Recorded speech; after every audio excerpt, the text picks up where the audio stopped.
Okay, we are back. For the first time in a long time, I just want to go out and rip around on an electric scooter. Today we've got the Teewing Mars XT, and you've probably seen this on the channel for the past couple months. I've been riding it a ton.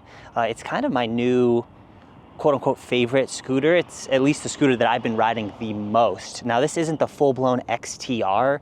It's just the measly 8,000 watt version. So the XTR has a max output of 10,000 watts. This is 8,000 watts. And I did a test over on Electric Scooter Guide's channel comparing the two. And in terms of like acceleration times, there's a very little difference. And even top speed difference is not enough, in my opinion, to justify like necessarily needing to always go up to the XTR. But I'll talk about the scooter a little bit more once I jump on it. But we are just going to rip around. This thing does up to 55 miles an hour, and I just want to wander around and see where the scooter takes me. So let's go. Now, I've been really liking this scooter for obvious reasons. I mean, the thing is stupidly fast. Not just top speed, but, you know, also acceleration. I think it's, man, I can't remember what the number was, but it's under 4 seconds to 30 miles an hour, which I'll put the actual speed up on the screen, or the actual acceleration up on the screen right now. I want to say it's like 3.4, something around there. But beyond just being such a fast scooter, it's also such a comfortable scooter to ride. You know, you have the hydraulic suspension. You've just got a ton of stability, even at the highest speeds, with this, you know, this dual stanchion suspension and the like kind of this dual post design. Very reminiscent of, you know, obviously like the Wolf King and stuff. And in my opinion, that's kind of the only scooter that can compete with this one at the price. The Wolf King GT Pro, which I'm a huge fan of. It used to be more expensive than this scooter. It used to be like $3,500, and then now that scooter's getting a little older. I think you can get it for under $3,000 now. But this sits, I think, around that $2,800 mark. And in terms of just like raw performance, I'm not sure if there's really anything that competes at the price point. That is also, you know, quality. Teewing's kind of interesting brand. They kind of came out of, for me, kind of out of nowhere. I'd never heard of them, and then all of a sudden, they had a lot of my favorite scooters at the price point. They've got, obviously, the XTR. I honestly think that the XTR is like the definition of overkill. Same thing with like the eMove Roadster. Those scooters are just, I mean, those scooters are just stupid fast. Like, it's not even practical. Like, this is already getting beyond the realm of practicality. That's why I don't find myself reviewing, or at least recommending, these super crazy over-the-top super scooters that often, because they're purely recreational, and you kind of already know if this is what you want. Like, if all you do is ride for fun, then yeah, obviously you get something like this. But in terms of practicality, this is just way too large. It's way too fast. It's just so much money to spend, unless this is what you do on like an enthusiast level. Now, obviously, I want to eventually do a full review for this, if that's what people want to see. So if you do want to see a full, kind of more in-depth review of this scooter, let me know. But this is, you know, kind of substituting as a mini review of it, and kind of a fun way to showcase the scooter. And I was really feeling just like getting out and riding. It's been a minute since I've just gone out and ridden for fun. I feel like I'm always filming, always testing something new. And so having something that I can just like go out and ride for fun, and that I really want to ride, you know, I love electric scooters, but you ride so many of them, it gets to the point where you kind of need a good reason to go out and ride. And this gives me plenty of reason to go out and ride. I just love how, one of the biggest things I look for on scooters is feeling like I'm secure on them, you know? Like, as much experience as I have, if a scooter feels sketchy, you don't want to ride it, no matter what level of experience you have. And that's kind of what I feel like makes the NAMI model so special, and what makes Teewing so great. And same thing with like the Wolf King and that kind of stuff. They're all just scooters with so much stability, and they offer so much fun without feeling sketched out. You know, going 50 miles an hour on an electric scooter is no joke. The wrong pothole and, you know, you're literally seriously injured. And having a scooter where it, one, feels like it can handle those potholes, and two, feels like you have control over it, is rare. And it's nice because I can be picky with the scooters I ride for fun. And this is one that I, you know, want to go out and ride. But yeah, I mean, while we're cruising here, might as well talk through some of the features on this. Handlebars it comes with are pretty great. They're a good width. Man, maybe a little more width would be ideal for just a little bit of extra control. But I mean, for all, you know, intents and purposes, it gets the job done. I don't feel the need to switch them out, but it's nice because you can switch them out. I think my biggest complaint about the cockpit area is this thumb throttle. It's not that I hate it. It's not that I hate it. It's just not I don't feel like I have the most control that I could have with this style of throttle. I really like the horizontal thumb throttle style in terms of control. And I know some people say that, you know, it has a dead zone, and initially I didn't love the dead zone, but I think I've warmed up to it because it allows you to engage with the throttle and get a feel for the throttle before it takes off on you. Whereas this one, I feel like this kind of vertical style, especially with no dead zone like it has, it can really jump on you. It feels like you have a lot less control. I've gotten used to it, obviously, as time has gone on, but I still wouldn't say that it's my favorite. I think I'd obviously put the horizontal thumb throttle above it, and then I still think I like trigger throttles a little bit better. Again, controversial take. But for me, I've never had an issue with like responsiveness and mixing up which one's the throttle and which one's the brake. They're so distinct to me in terms of like motions that I feel like the control that a trigger throttle offers is really nice. But again, I'm getting used to this throttle style, and I know like the Tevron models use this throttle style, and I think it's getting a little bit more popular.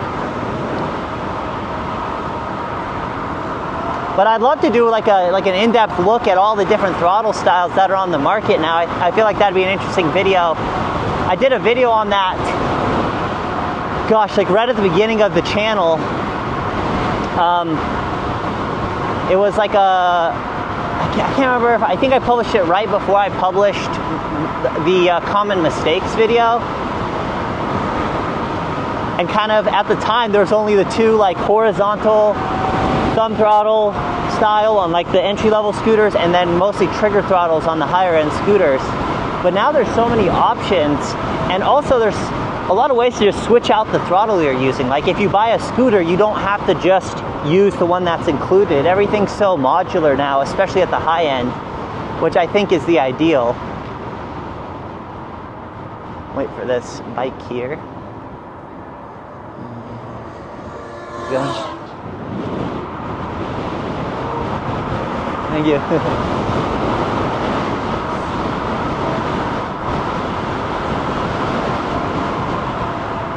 Rained a ton yesterday. I was on to go out and ride yesterday, woke up and it rained all day. I'm here in Vegas and we get rain, but it's mostly during the summer, and it's usually for like 10-15 minute intervals. We get a flash flood and then it's sunny again. I remember when I was lifeguarding, I lifeguarded most of the time I was in high school. And I remember we would have to close the pool if we saw lightning, like at a certain interval for a certain period of time. And I remember there was like a thunderstorm. We saw lightning long enough for us to close the pool. And then we like went in and everyone changed, and like we were excited to get the day off because, you know, we're high schoolers in the middle of summer. And by the time we had changed clothes and gone back in, or had exited the building, the sun had come back out and there were no clouds in sight. And we were like, leave before they reopen the pool. But man, yeah, I mean, yesterday it was nice and rainy. Today it's nice and sunny. That's so nice about being here in Vegas now. When I was living in Utah, I mean, even this time of year, you couldn't really go out and ride. My rule used to be if it was above 40, I could go out and ride because the wind chill is just nuts. And now I'm a little chilly right now and I'm fully geared up and it's like 60. I don't know how I used to go out and ride in 40-degree temperatures, rip around on my Victor at 50 miles an hour.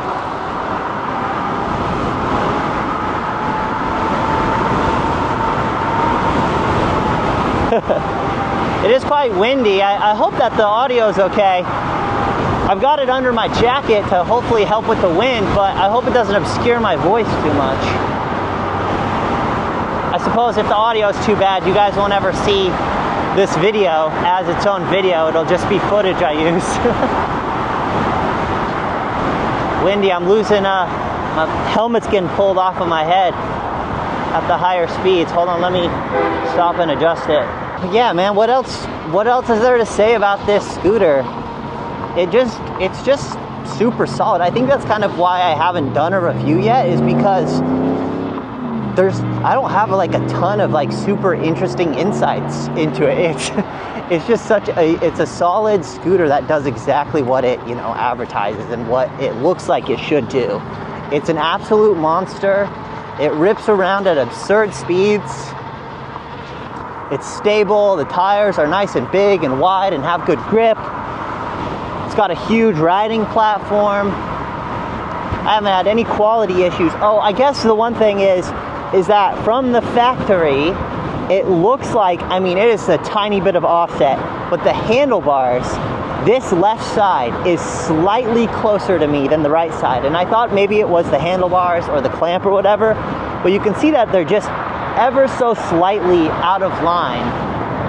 And mind you, this is not the first scooter that this has happened on. My Dualtron Victor came the same way, and I was able to correct that by installing like a handlebar clamp and straightening the handlebar clamp so that it didn't have the angle. But like the original folding bars were at a bit of an angle when I first got them. More extreme of an angle than these, for sure. But this definitely fills that hole that not having a Wolf King GT Pro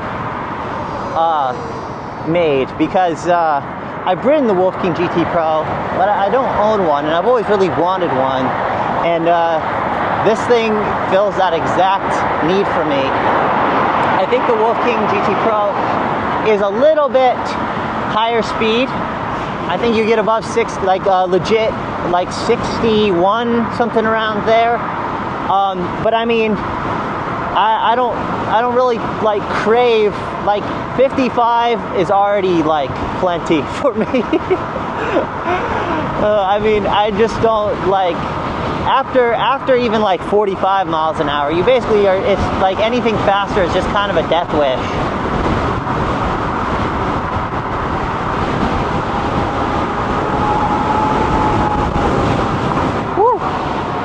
Wind blowing me around.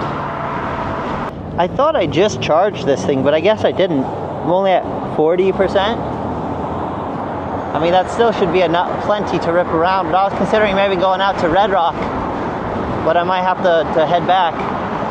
I don't know if you've ever been to Vegas, but Red Rock's a great place to visit. Super beautiful. I think that's something that people don't know about Vegas, is that it doesn't, you know, just a 20-minute drive out of the city and you have some of the most beautiful red cliffs you've ever seen. Ton of outdoor stuff out here. You don't have to go far to do pretty much any sort of outdoor activity: hunting, fishing, skeet shooting, hiking, mountain biking. It's all there. All right, let's see if we can wind our way back here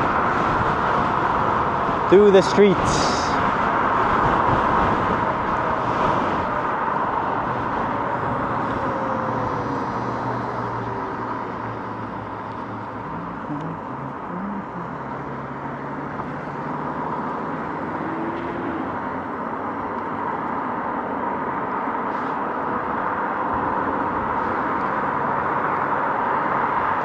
I suppose the less obvious upside is being able to keep up with traffic in situations like this, but most places in Vegas have at least some sort of bike path. I mean, other than Vegas drivers being the worst drivers on the planet, and you know, sometimes swerving in and out of the bike lane.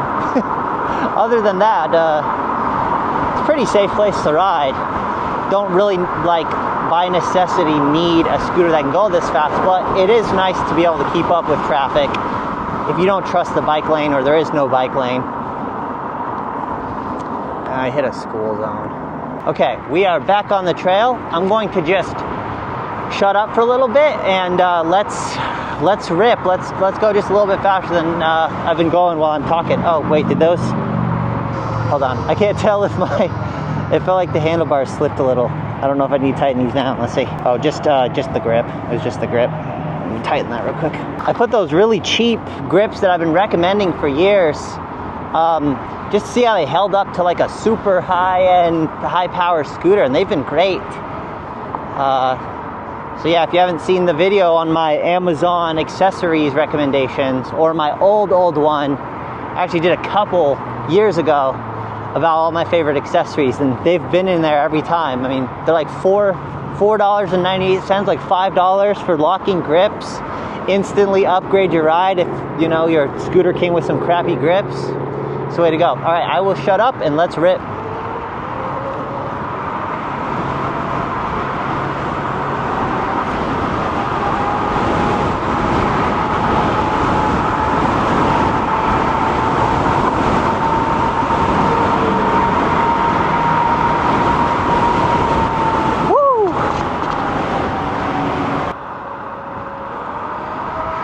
One more pull. Here we go. All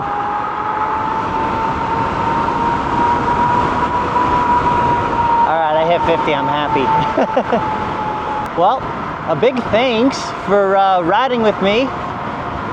Let me know if you want to see more of these rides. These used to really be a staple of my channel.